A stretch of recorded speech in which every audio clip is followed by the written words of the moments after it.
لله الذي أرسل رسوله بالهدى ودين الحق ليظهره على الدين كله وكفى بالله شهيدا وأشهد أن لا إله إلا الله وحده لا شريك له إقرارا به توحيدا وأشهد أن محمدًا عبده ورسوله وصلى الله عليه وعلى آله وأصحابه وسلم تسليما مزيدا أما بعد فأعوذ بالله السميع العليم من الشيطان الرجيم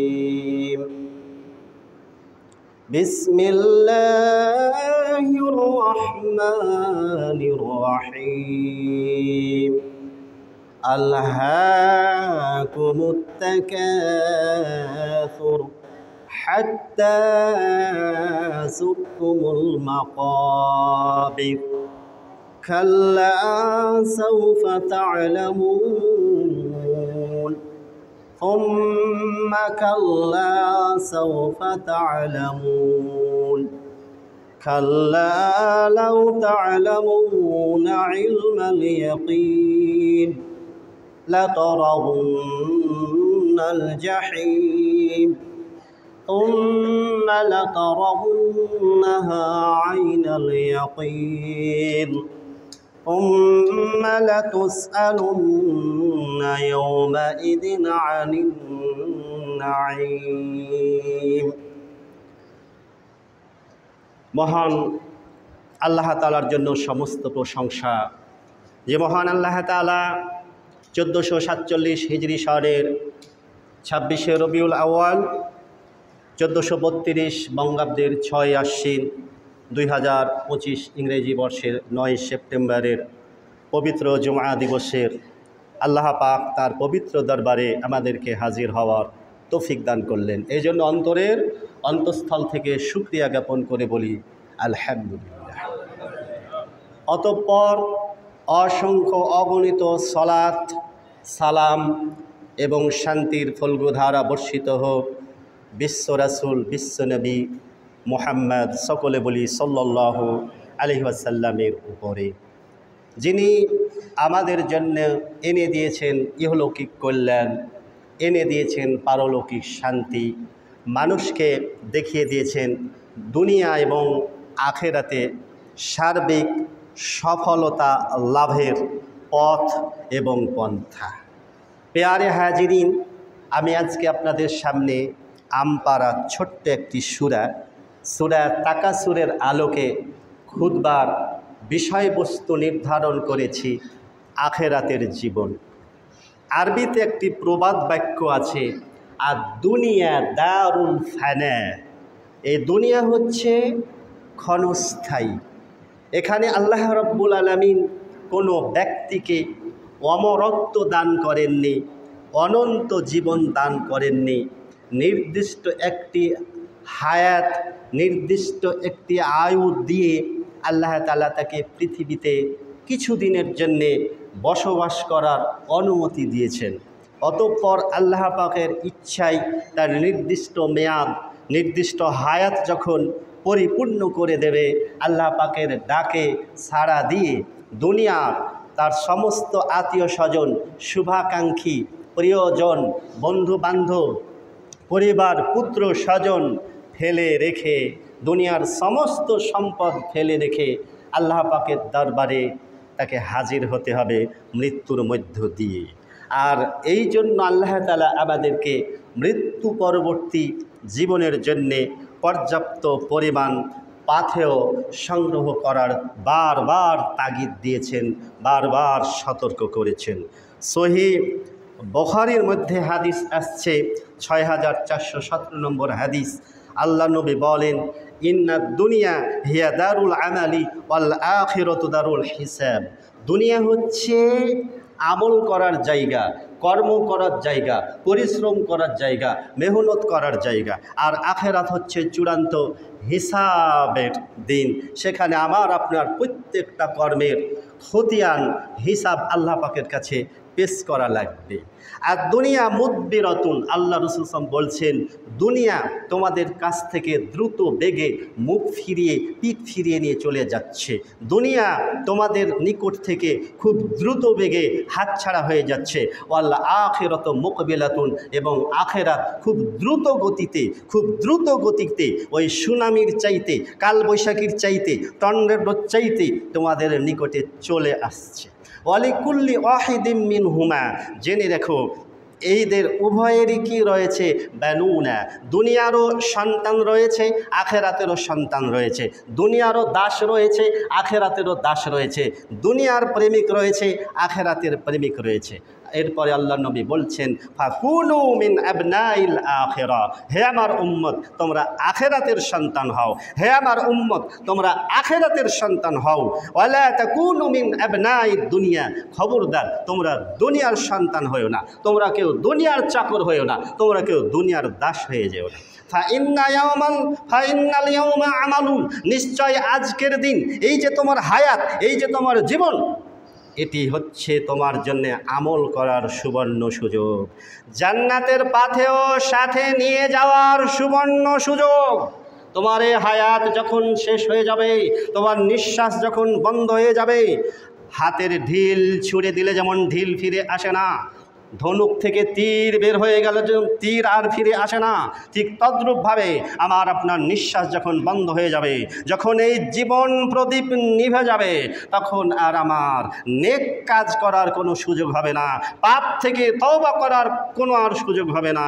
এরপরে আল্লাহ নবী বললেন, ওয়াগাদা হিসাবুন ওয়াল আমাল, আগামীকালকে তোমার হিসাবের দিন, মানে মৃত্যুর পরে যখন কবরে চলে যাবে তখন থেকে তোমার হিসাব শুরু হয়ে যাবে।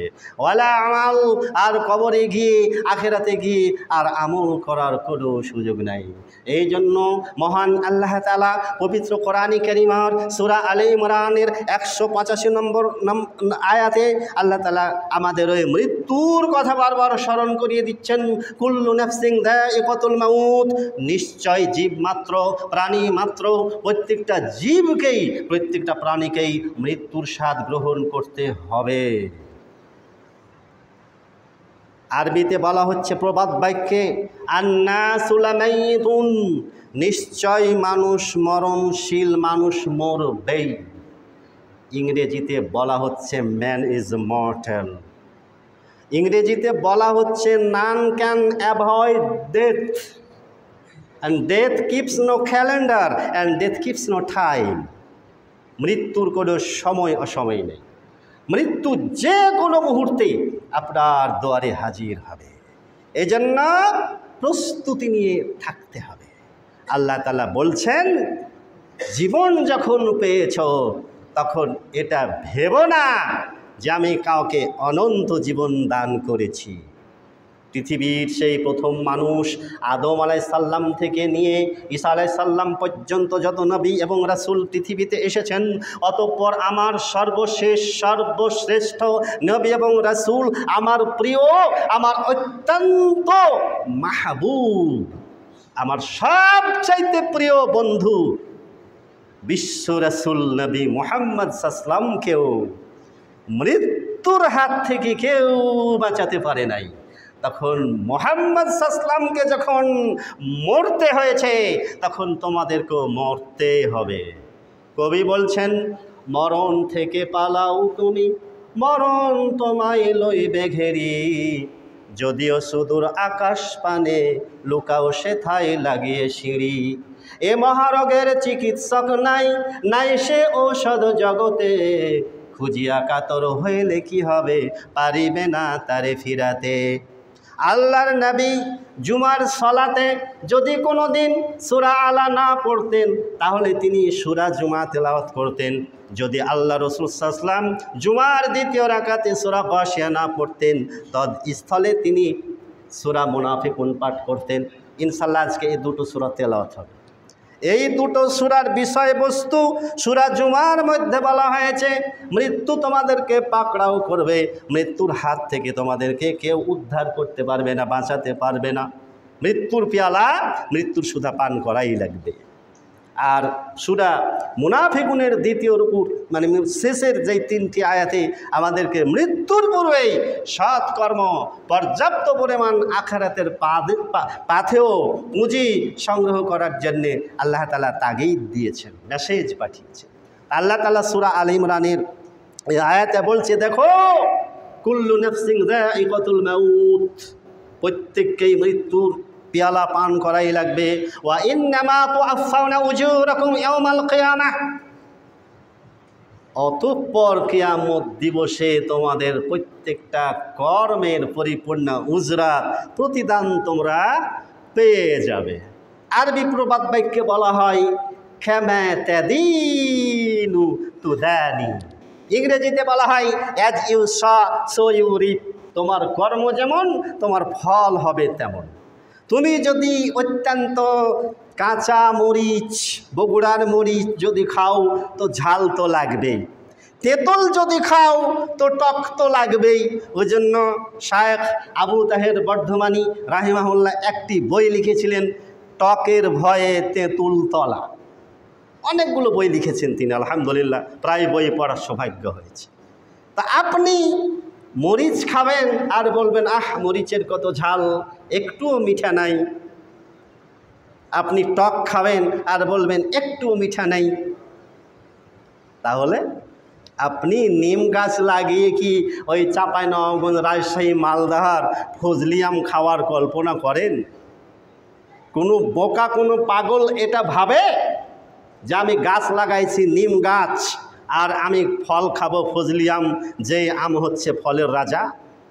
কাজে আপনার কর্ম সৎ নাই, আপনার আমল ঠিক নাই, আল্লাহ এবং তার রাসূলের সাথে প্রতিনিয়ত বিরোধিতা, আল্লাহর হুকুম অমান্যকারী। আপনার বয়স পার হয়ে গেল, কত মানুষ মসজিদে আছে, আপনার একটি সেজদা দেওয়ার তৌফিক হলো না, আর আপনি বলছেন আল্লাহ রহমানুর রহিম গফুরুর রহিম, আল্লাহ ক্ষমা করে দেবে। আহা না, কর্ম ছাড়া আমল ছাড়া ক্ষমা, মাগফিরাত, জাহান্নাম থেকে মুক্তির, জান্নাতের কোনো রাস্তা নেই। এরপরে আল্লাহ বলছেন ফামান যুহজিহা আনিন নার, জাহজাহাতুন হচ্ছে এর মাসদার, শাব্দিক অর্থ দূরে রাখা, ভাব অর্থ পরিত্রাণ দেয়া, মুক্তি দেয়া। তাহলে ফামান যুহজিহা আনিন নার, যেই ব্যক্তিকে মহান আল্লাহ তাআলা নিজ অনুগ্রহে জাহান্নাম থেকে পরিত্রাণ দিবেন, মুক্তি দিবেন, নাজাত দিবেন। ওয়া উদখিলাল জান্নাতা, এবং যাকে আল্লাহ তাআলা তার খাস মেহেরবানি, তার রহমতের চাদরে পরিবেষ্টন করে তাকে জান্নাতের মধ্যে ঢুকায় দিবেন। ফাকাদ ফাজ, ওই ব্যক্তি চূড়ান্ত বিজয়ী, ওই ব্যক্তি সর্বোচ্চ সফলতার একেবারে সুউচ্চ শৃঙ্গে আরোহণ করেছে। আমাল হায়াতুদ দুনিয়া ইন্নাল মাতাউল গুরুর, আল্লাহ তাআলা এই দুনিয়ার জীবন যে মানুষকে ধোঁকা দেয়, শয়তান যে প্রতারণার ফাঁদ পেতে বসে আছে মানুষকে জাহান্নামে নিয়ে যাওয়ার জন্য, এজন্য আল্লাহ তাআলা সাবধান করে দিচ্ছেন, খবরদার তোমরা এই দুনিয়ার প্রতারণায় প্রতারিত হয়ে যাবে না। দুনিয়া যেন তোমাদেরকে প্রতারিত করতে না পারে, দুনিয়া যেন তোমাদেরকে আখিরাতের জীবনকে ধ্বংস করতে না পারে, এই জন্য সাবধান থাকবেন। আল্লাহু আকবার, আল্লাহু আকবার। এই জন্য বাইহাকি শুআবুল ঈমান পর্বের হাদিসে জাবের রাদিয়াল্লাহু আনহু এটা ক্লিয়ার করছেন, ফাফআলু হে আমার উম্মতেরা, তোমরা আমল করো, কাজ করো, পরিশ্রম করো। ফাইন্নাকুমুল ইয়াউমা ফি দারিল আমালি, তোমরা দুনিয়ার জীবনে আছো মানে তোমরা এখানে আখিরাতের জীবনে, তোমরা আমলের জগতে আছো। দুনিয়ার জীবনে আছো মানে পরিশ্রমের জগতে আছো, মেহনতের জগতে আছো, কর্মের জগতে আছো। তুমি যত পারো কাজ করো, নেক কাজের প্রতিযোগিতা করো। ওয়াসারিউ ইলা মাগফিরাতিন মির রাব্বিকুম ওয়া জান্নাতিন আরদুহা আস-সামাওয়াতু ওয়াল আরদ উইদ্দাত লিল মুত্তাকিন। সূরা আলে ইমরানের 133 নম্বর আয়াত আল্লাহ তাআলা বলছেন, তোমরা ওই জন্য প্রতিযোগিতা করো, ওই দিকে ধাবিত হও, ওই দিকে দৌড় দাও। কোন দিকে দৌড় দিবে? ওই দিকে দৌড় দাও যেই দিকে দৌড়ালে, যেই দিকে হাঁটলে, যে প্রতিযোগিতায় লিপ্ত হলে তোমরা তোমাদের মহান রবের যে ক্ষমা, যে দয়া, যে মাগফিরাত, যে রহমত সেটা পেয়ে যাবে এবং জান্নাত পেয়ে যাবে তোমরা। আরদুহাস সামাওয়াতু ওয়াল আরদ, যেই জান্নাতের পরিধি তোমাদের এই যে দৃশ্যমান আসমান এবং জমিনের এই যে মধ্যস্থল, এই যে ফাঁকা স্থান, এই যে শূন্য জগৎ যেমন তোমাদের দৃষ্টিগোচর হয়, মনে করো জান্নাতটা তেমন প্রশস্ত যেমন আসমান এবং জমিনের দৈর্ঘ্য প্রস্থ রয়েছে। নইলে জান্নাত আরও বড়, আরও বড়। সহিহ বুখারী, মুসলিম, অন্যান্য হাদিসে শুধু নিম্নমানের জান্নাত, যে ব্যক্তি থার্ড ক্লাস জান্নাত, সর্বশেষ যে ব্যক্তি জান্নাতে যাবে, মানে সবচেয়ে সবচেয়ে নিম্নমানের জান্নাত যাকে দেওয়া হবে, সেই জান্নাতটা হচ্ছে এই পৃথিবীর সমপরিমাণ 10টা পৃথিবীর সমান একটা জান্নাত, নিম্নমানের জান্নাত। আর যাকে আল্লাহ তাআলা খাস মেহেরবানি প্রত্যহ সকাল সন্ধ্যায় ফজর এবং মাগরিব সালাতের পরে যে ব্যক্তি 7 বার করে বলছে আল্লাহুম্মা ইন্নী আসআলুকাল জান্নাতুল ফিরদাউস, হে আল্লাহ তাআলা তুমি আমাকে জান্নাতুল ফিরদাউস দান করো। জান্নাতুল ফিরদাউস হচ্ছে জান্নাতের মধ্যে সেরা। যেমন ফজলিয়াম হচ্ছে আমের সেরা, যেমন মাছের সেরা হচ্ছে ইলিশ, মাছের রাজা হচ্ছে ইলিশ, ঠিক তদ্রূপভাবে জান্নাতের সেরা, জান্নাতের রাজা, জান্নাতের রানী হচ্ছে ফিরদাউস। তাহলে সে জান্নাত কত বড় হিসাব করে দেখেছেন? এই জন্য জান্নাতের প্রতিযোগিতায় লিপ্ত হতে বলছেন। সূরা হাসর 18 নম্বর আয়াতে আল্লাহ তাআলা তাগিদ দিয়ে বলছেন, ইয়া আইয়ুহাল্লাযিনা আমানুত্তাকুল্লাহ ওয়াল তানজুর নাফসুম মা কদ্দামাত লিগাদ ওয়াত্তাকুল্লাহ ইন্নাল্লাহা খাবীরুম বিমা তা'মালুন ওয়া লা তাকুনু কাল্লাযিনা নাসুল্লাহা ফাআনসাহুম আনফুসাহুম উলাইকা হুমুল ফাসিকুন লা ইয়াস্তাওয়ি আসহাবুন নার ওয়া আসহাবুল জান্নাতি হুমুল ফাইজুন। সংক্ষেপ আল্লাহ বলছেন আগামীকালকের জন্য পাথেয় সংগ্রহ করো, তোমরা তাদের মতো হয়ে যেও না যারা আল্লাহকে ভুলে গেছে। আল্লাহ তাদের ভুলে গেছেন, আল্লাহ ভুলে যান না। আল্লাহ ভুলে যাওয়ার অর্থ হলেও আল্লাহ তাদেরকে ক্ষমা করবেন না, আল্লাহ তাদের পাপ মুক্ত করবেন না, আল্লাহ তাদের জাহান্নাম থেকে বের করবেন না, আল্লাহ তাদেরকে জান্নাত দেবেন না। এটা অর্থ হলো আল্লাহ ভুলে যাওয়া। নাহলে আল্লাহ কোনো কিছু ভুলে না। আল্লাহ বলছেন দেখো, জাহান্নামের অধিবাসী যারা আর জান্নাতের অধিবাসী যারা, এই দুই দল কখনো সমান নয়। অন্য সূরায় অন্য আয়াতে বলা হচ্ছে কেমন সমান নয়, যেমন সমান নয় যেই ব্যক্তি চোখে দেখে আর যে ব্যক্তি দেখে না। অন্ধ আর চক্ষুষ্মান কি এক? আলো আধার কি এক? এইভাবে আল্লাহ তাআলা এক্সাম্পল দিয়েছেন, উদাহরণ দিয়েছেন মানুষের বোঝার জন্যে, মানুষের হেদায়েতের জন্যে, মানুষ যাতে সঠিক পথে ফিরে আসে। দুঃখিত, বড়ই আফসোস, বড়ই পরিতাপ, মানুষ দুনিয়ার হিসাব নিকাশ খুব ভালো বুঝে, দুনিয়ার হিসাব নিকাশ খুব ভালো বুঝে, কিন্তু আখিরাতের ক্ষেত্রে সে উদাসীন। দুনিয়ার ক্ষেত্রে বেপরোয়া জীবনযাপন করে। তার জ্ঞান আছে, বুদ্ধি আছে, বিবেক আছে, তারপরে জ্ঞান বুদ্ধিকে সঠিকভাবে কাজে লাগাই না। কে না জানে 7 বছর বয়সে আল্লাহ রাসূল সাল্লাল্লাহু আলাইহি ওয়াসাল্লাম নামাজ পড়ার আদেশ দিলেন। 10 বছর বয়সে নামাজ না পড়লেই বাবা মাকে পিটানি দিতে বলছেন। কে না জানে বয়স 10 হয়ে গেলে তার জন্য নামাজ ফরজ, মৃত্যু পর্যন্ত সচেতন জ্ঞান থাকা পর্যন্ত। কয়জন মুসলিম নামধারী নামাজ পড়ে? কাজেই সে তার আখিরাতকে ক্ষতিগ্রস্ত করতেছে। শোনেন, প্রতিটি মানুষ আলোর গতির বেগে 3 লক্ষ কিলোমিটার আর মাইলের হিসাবে 1,86,000 মাইল বেগে আমরা আমাদের চূড়ান্ত গন্তব্যস্থল মাটির কবরের দিকে দ্রুত বেগে ধাবিত হচ্ছি। মানুষ ঘুমিয়ে আছে। আপনার প্রতি সেকেন্ডে আপনি 1,86,000 মাইল বেগে অর্থাৎ 3 লক্ষ কিলোমিটার বেগে আপনি হয় জান্নাতের দিকে দৌড় দিচ্ছেন আর না হয় জাহান্নামের দিকে দৌড় দিচ্ছেন। এখন কোন দিকে দৌড় দেবেন সেটা আপনার ক্যালকুলেশন। অনেক এটা হাদিস বলে, এটা হাদিস নয়, আরবীয়দের প্রবাদ বাক্য প্রচলিত, বহুল প্রচলিত। আর দুনিয়া মাজরাআতুল আখিরা, দুনিয়া হচ্ছে আখেরাতের শস্যক্ষেত্র। আসলেই দুনিয়া আখেরাতের শস্যক্ষেত্র। যারা দুনিয়া নিয়ে পাগল, যারা দুনিয়া প্রেমিক, যারা দুনিয়া পূজারী, এই ব্যাপারে বাইহাকি সুয়াবুল ইমান পর্বের হাদিস, মা আয়েশা রাদিয়াল্লাহু তাআলা আনহা বলছেন, আল্লাহর রাসূল সাল্লাল্লাহু আলাইহি ওয়াসাল্লাম বলেছেন, আর দুনিয়া দারুন, দুনিয়া তার ঘর, আরে দুনিয়া হচ্ছে তার বসত বাড়ি। মাল্লা দার আলাহু, যার আখেরাতে কোনো বাড়ি নেই, যার আখেরাতে কোনো ঘর নাই, যার আখেরাতে বসবাস করার জন্য যার কোনো বাসা নাই, দুনিয়া তাদেরই বসত বাড়ি। ওই জন্য একজন শিল্পী বলেছিলেন, সে পারে তোর বসত বাড়ি রে, এপারে তোর বাসা, ভব দরিয়ায় পাড়ি দিতে কেমনে করলি আশা। আল্লাহু আকবার। এরপরে আল্লাহর নবী বলছেন, ও মালুম, আরে দুনিয়াতে সম্পদ তাদেরই, দুনিয়াতে ধন সম্পদ তাদেরই, মাল্লা মাল আলাহু, যাদের আখেরাতে কোনো সম্পদ নাই, আখেরাতে কোনো টাকা পয়সা নাই, কোনো সম্পদ নাই, দুনিয়া হচ্ছে তাদের সম্পদ, তাদের টাকা পয়সা। ওয়ালাহা ইয়াজমাউ মাল্লা আকলা লাহু, আল্লাহ নবী বললেন, যে ব্যক্তি নিতান্ত বেআক্কেল, যার আকল জ্ঞান নাই, যার বুদ্ধি নাই, যে ব্যক্তি নিতান্তই বুদ্ধিহীন, একেবারে বুদ্ধিহীন মানে হতভাগ্য ছাড়া এই দুনিয়াতে টাকা পয়সা কেউ অধিক হারে জমায় না। এই জন্যে দুনিয়া আমাদের এখানে ভোগ বিলাসিতা করার জন্যে আল্লাহ তাআলা আমাদেরকে পাঠায় দেয়নি। তিরমিজি 2328, মুসনাদে আহমদ, বাইহাকিতে আসছে, এবং মিশকাতের 5978 নম্বর হাদিস, আব্দুল্লাহ ইবনে মাসউদ রাদিয়াল্লাহু তাআলা আনহু হাদিসটি বর্ণনা করছেন। আল্লাহ রসুল সাবধান করতেছেন এই উম্মতকে, লা তাত্তাখিদু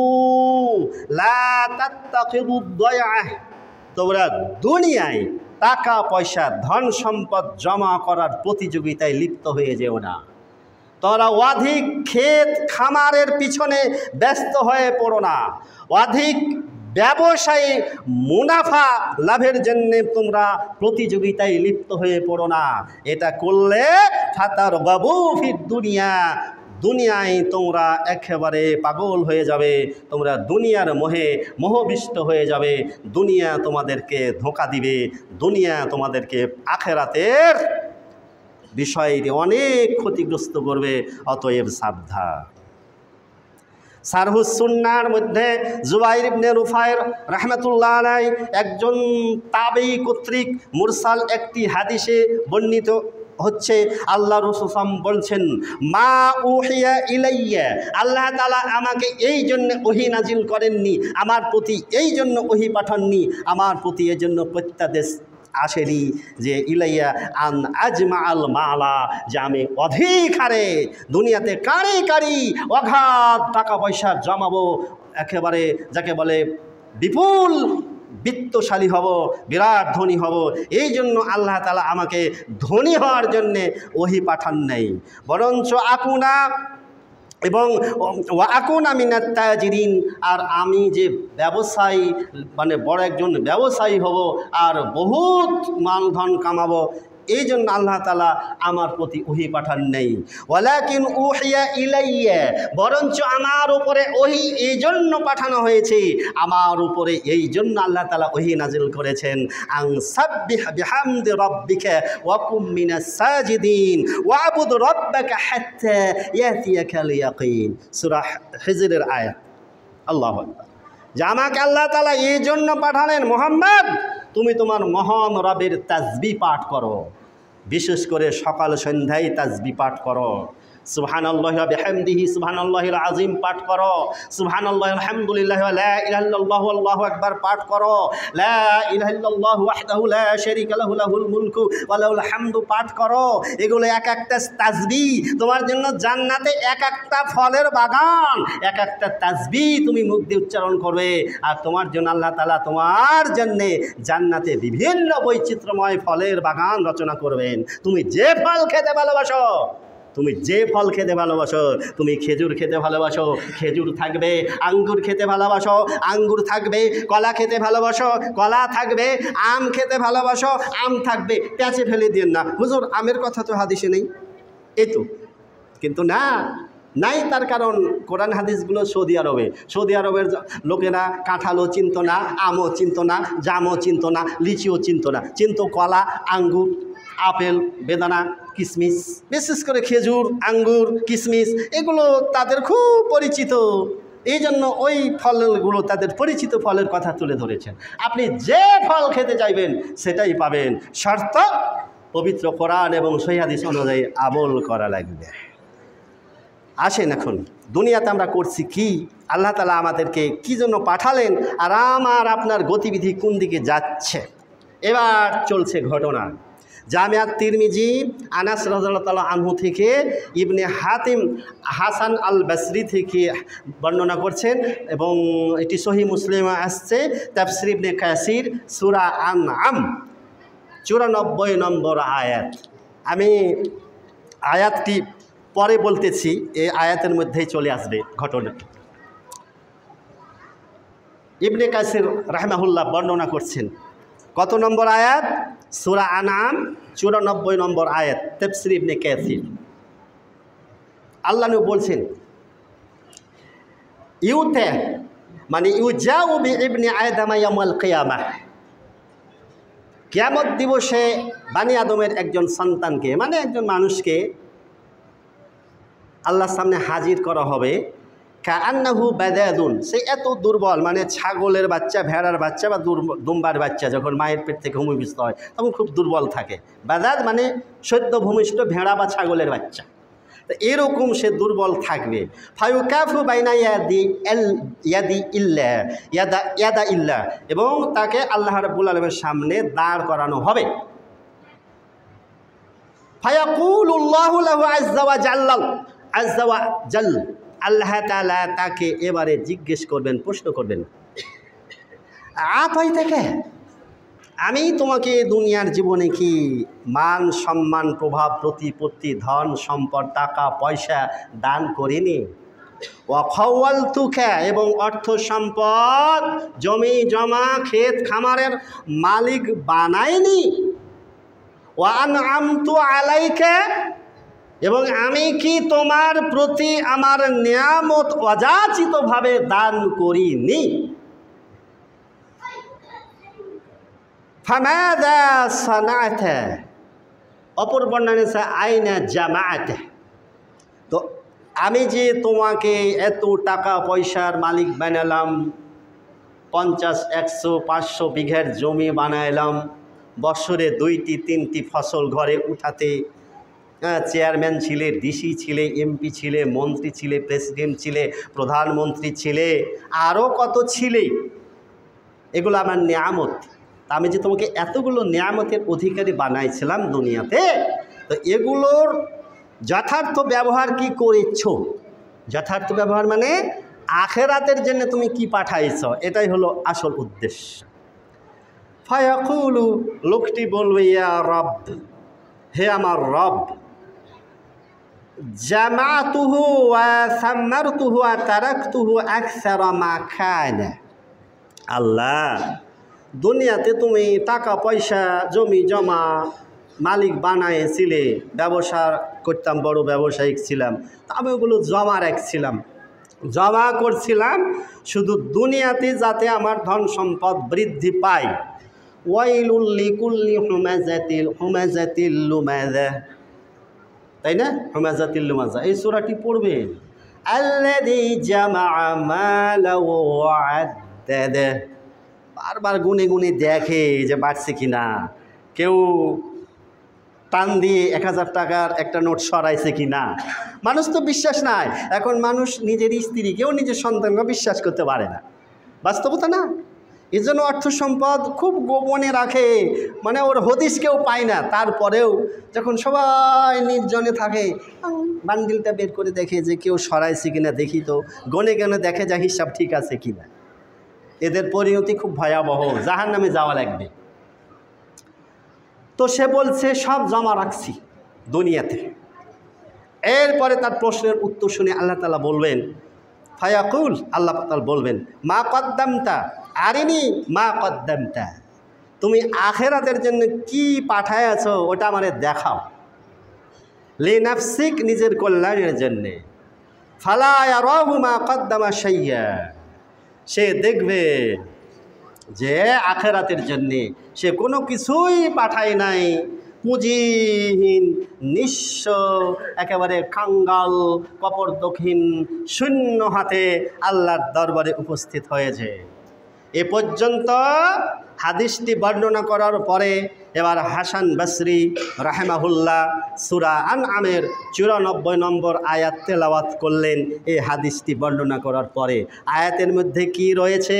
আল্লাহ তাআলা বলছেন মানুষকে সেই দিন হিসাব দিনে, কিয়ামত দিবসে ডাক দিয়ে বলবেন, ওয়ালাকাদ জিতুমুনা ফুরাদা, আরে তুমি তো একেবারে শূন্য হাতে, একাকী, নিঃসম্বল অবস্থায় খালি হাতে এসেছো। খালি হাতে এসেছো কেমনভাবে? কামা খলাকনাকুম আউওয়ালা মাররাহ, যেদিন আমি তোমাকে দুনিয়ায় পাঠিয়েছিলাম, মায়ের পেট থেকে তুমি ভূমিষ্ঠ হয়ে যেমন নগ্ন দেহে, নগ্ন পায়ে, খালি গায়ে, তুমি সাথে কোনো পোশাক আশাক নিয়ে যাওনি। আচ্ছা, কোন একটা মহাসাধক, মহাপুরুষকে কি দেখেছে যে মায়ের পেট থেকে ভূমিষ্ঠ হলো তো একেবারে পায়জামা, পাঞ্জাবি, জুব্বা, টুপি, পাগড়ি নিয়ে পোশাক পরে, কি সুন্দর পোশাক পরিহিত অবস্থায়, পায়ে জুতা পরে, মোজা পরে ভূমিষ্ঠ হয়েছে, এরকম দেখছেন? দেখছেন কি অবস্থায় দেখছেন? কিছুই নাই। আপনাকে খালি হাতে পাঠানো হলো। মায়ের পেট থেকে ভূমিষ্ঠ যখন হলেন তখন মনে হয় আখেরাত থেকে 2 হাত ভর্তি স্বর্ণ, রৌপ্য, টাকা পয়সা নিয়ে এসেছিলেন মনে হয়, নাকি? তো এই যে আল্লাহ তাআলা কত সুন্দর উদাহরণ দিলেন, যেই দিন তুমি ভূমিষ্ঠ হয়েছিলে তোমার শরীরে কোনো কাপড় ছিল না, তুমি একেবারে খালি হাতে শূন্য অবস্থায় পৃথিবীতে মায়ের পেট থেকে ভূমিষ্ঠ হয়েছিলে যেদিন, ঠিক তদ্রূপ আজকে তুমি ওই অবস্থাতেই আমার কাছে ফিরে এসেছো, তাই না? এরপরে আল্লাহ বলছেন, ওয়া তারাকতুম, তুমি সব ছেড়ে এসেছো, দুনিয়াতে জমা করে এসেছো, মা খাওয়ালনাকুম, আমি যা তোমাকে দান করেছিলাম, যত সম্পদ দিয়েছিলাম, যত তোমাকে আমি ধন সম্পদের মালিক বানিয়েছিলাম, সবগুলো তুমি দুনিয়াতেই রেখে এসেছো। ওয়ারা জুহুরিহিম, তুমি সব দুনিয়াতে রেখে এসেছো, তোমার পিছনে ছেড়ে চলে এসেছো। আল্লাহু আকবার, আল্লাহু আকবার। এবারে আনাসের বর্ণনাটা এরূপ আসছে এবং বর্ণনাটি নিয়ে এসেছেন জামিআত তিরমিজি। তিনি বলছেন যে আল্লাহ তাআলা বলবেন, ফারজিনি, তুমি যে আমার কাছে আসলে, তা আতিকা বিহি কুল্লিহি, ও যে দুনিয়াতে যা কিছু তোমারে দিয়েছিলাম, দেখাও, আমারে দেখাও। ইজা আব্দুল্লাহ মুকদ্দিম খয়রা, তুমি এমন একজন আল্লাহর বান্দা গো যে তুমি আজকের এই দিনের জন্যে, আখেরাতের জন্যে তুমি কোনোই কর্ম, নেক কর্ম তুমি সম্পাদন করতে পারোনি, তুমি 10টা টাকাও আল্লাহর পথে ব্যয় করতে পারোনি, তুমি আল্লাহর রাহে 2 রাকাত নামাজও তুমি আদায় করতে পারোনি, তুমি এত কপাল পোড়া, তুমি আখেরাতের জন্য কিছুই পাঠাতে পারোনি। ফায়ামজি বিহি ইলান নারে, অতঃপর মীমাংসা হয়ে যাবে, ফয়সালা হয়ে যাবে। আল্লাহ তাআলা বলবেন, এরে পাঠাও, জাহান্নামে পাঠাও, জাহান্নামে ফেলো। তাহলে ওই লোকটির টাকা পয়সার তো কোনো অভাব ছিল না। এবার আরেকটি ঘটনা, সহিহ তারগিব, খুব চমৎকার ঘটনা। শুধু আমি আপনাদেরকে ঘটনা শোনানোর জন্য ঘটনা বলছি না, এখান থেকে সবক হাসিল করবেন, সিদ্ধান্ত নেবেন যে আখেরাতের জন্য আমার করণীয় কি, এটা সিদ্ধান্ত নেবেন। শুধু গালবক্ক করবেন, আজকের হুজুর যা ওয়াজ করলো, বক্তা সাহেব যে ওয়াজ করলো, একবারে চোখের পানি ফালাই দিল, চমৎকার ওয়াজ হয়েছে, ফাটাফাটি ওয়াজ হয়েছে।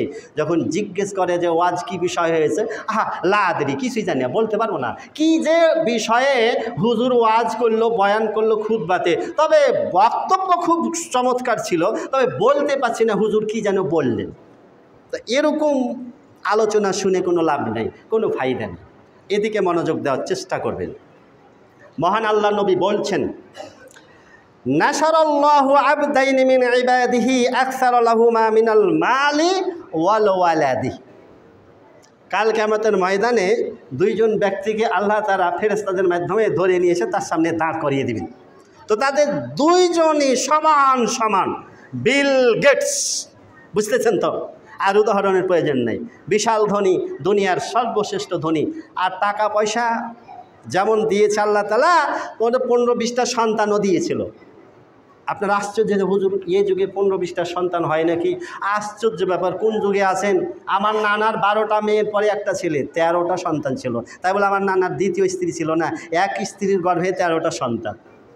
আগের যুগে মানুষে আলহামদুলিল্লাহ অনেক সন্তান দিয়েছে, তারপরে সিজার করা লাগেনি, ডাক্তারের কাছে যাওয়া লাগেনি, নর্মাল ডেলিভারি হয়েছে। কেন হয়েছে জানেন?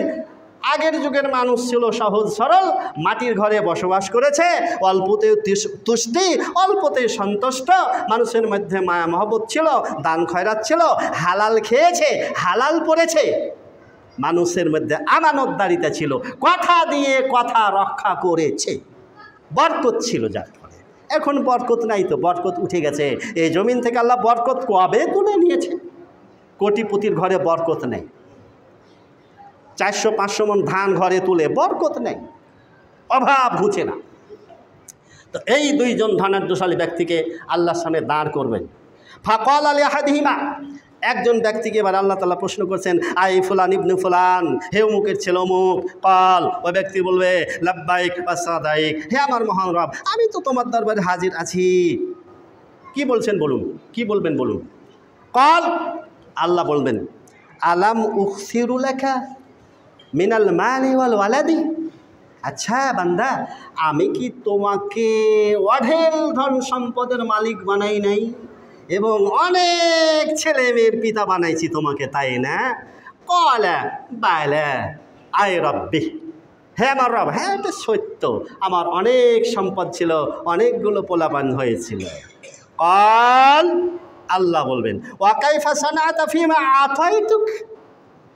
আচ্ছা, আমি যে তোমাকে ধন সম্পদের মালিক বানাইলাম, তো এই সম্পদ তুমি কী কাজে ব্যবহার করেছো, কী কাজে ব্যয় করেছো, এর সদ্ব্যবহার কতটুকু করেছো আখেরাতের জন্যে?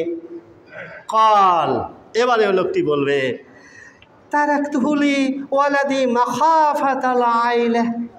হে আল্লাহ, ছেলে পিলে অনেকগুলো ছিল, ডজন ডজন ছেলে পিলে ছিল, অঢেল সম্পদ। তো আমার জীবনে ভয় ছিল যে আমার মৃত্যুর পরে না জানি আমার পোলাপানের ওপরে দুর্ভিক্ষ, অভাব হানা দিবে। এই জন্য আমি আমার পুত্রদের জন্য সব সম্পদ, জমি জমা, ক্ষেত খামার, টাকা পয়সা তুমি যা দান করেছি আল্লাহ, ওদেরকেই রেখে, ওদের মাঝে রেখেছি, ওদেরকে দিয়ে এসেছি। দেখতেছেন, তার মানে কি বুঝালো? আখেরাতের জন্য সে পুঁজি পাঠায় নাই।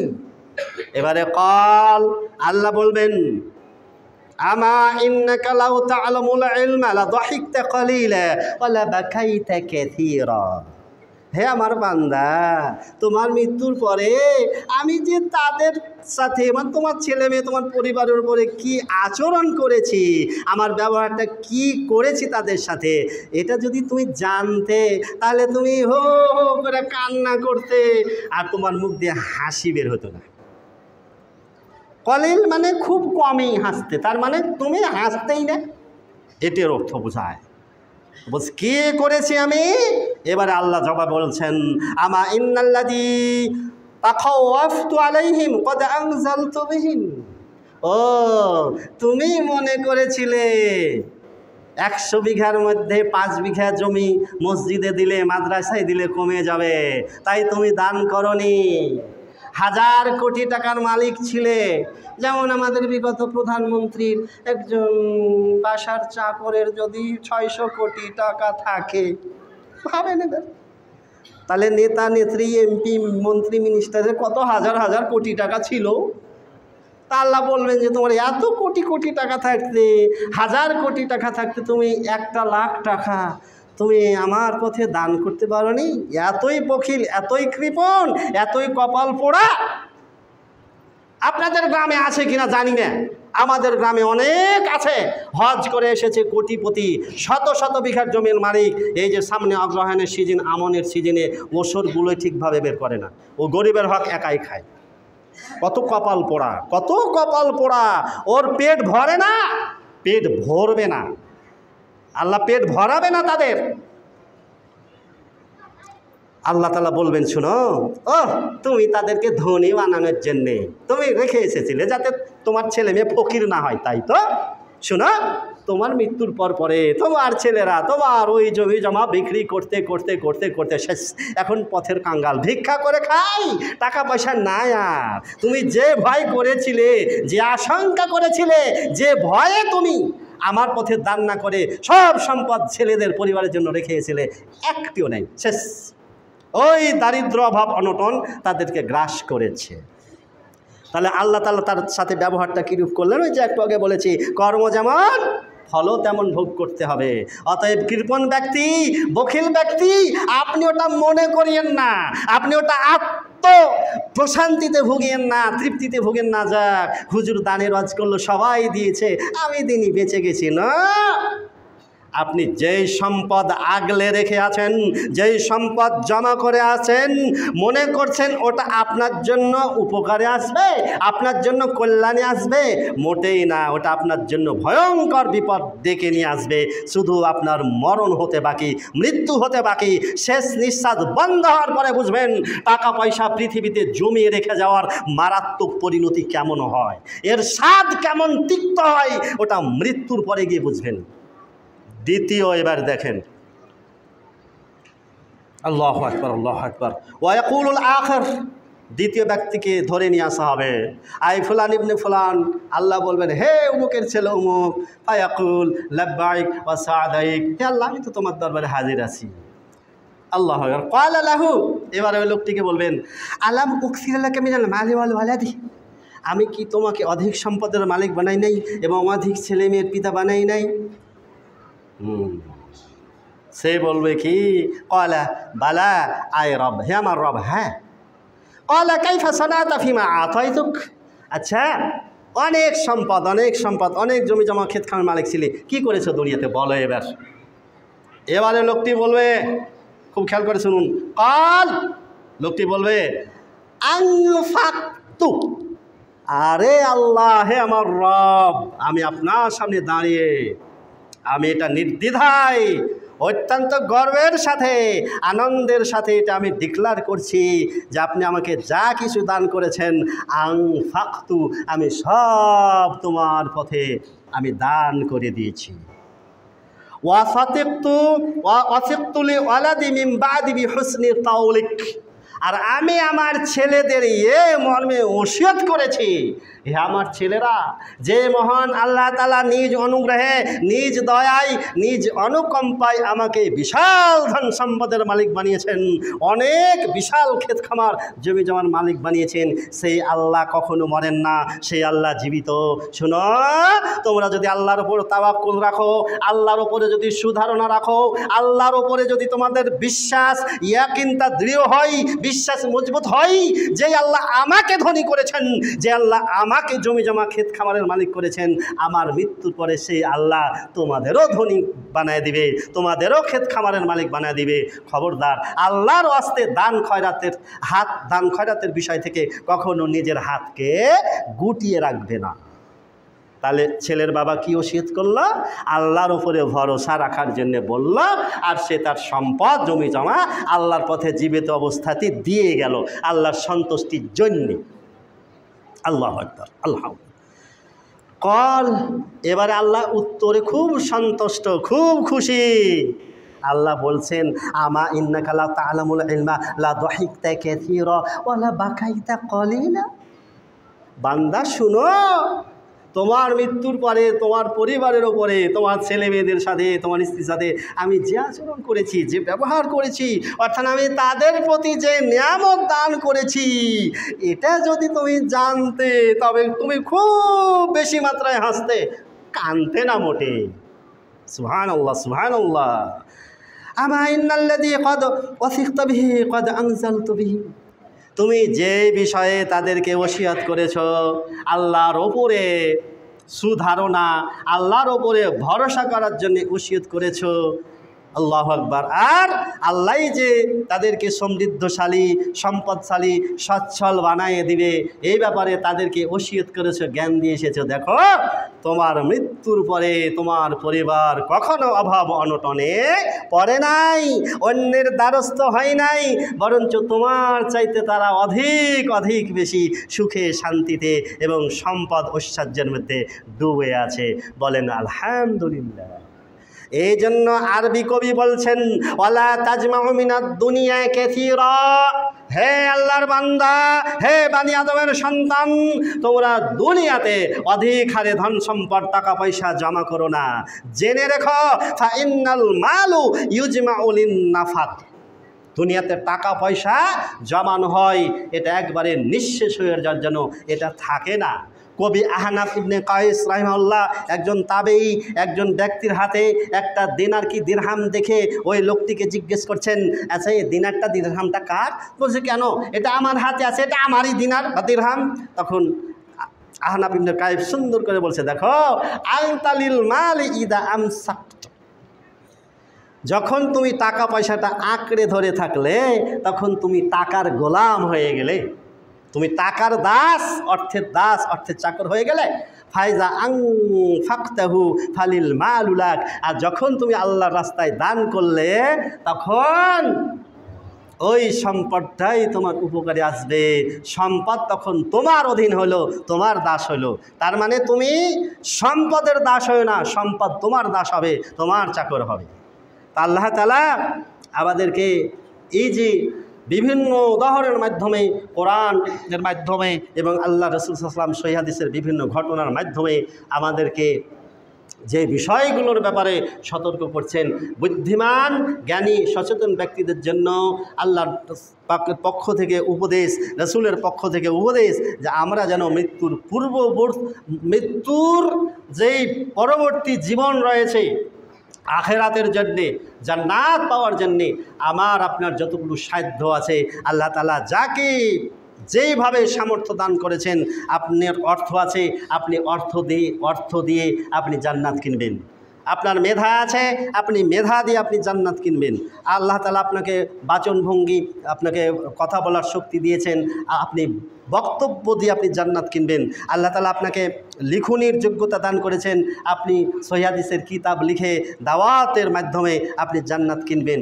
যার যতটুকু সামর্থ্য, যে যে অ্যাঙ্গেলে যে যে দক্ষতা, যার যতটুকু অভিজ্ঞতা রয়েছে, প্রত্যেক ব্যক্তি যাতে আখেরাতমুখী হয় এবং আখেরাতের পর্যাপ্ত পরিমাণ সম্পদ যাতে সে সাথে নিয়ে যেতে পারে, আল্লাহ তাআলা আমাদেরকে যেন সে তৌফিক দান করুন। বলে আমিন। ওয়া আখিরু দাওয়ানা আলহামদুলিল্লাহি রাব্বিল আলামিন। দাদির লেগে কিছু টাকা মসজিদে দিচ্ছে, দোয়া করে দাদা দাদির লেগে। কেটা আচ্ছা, নাম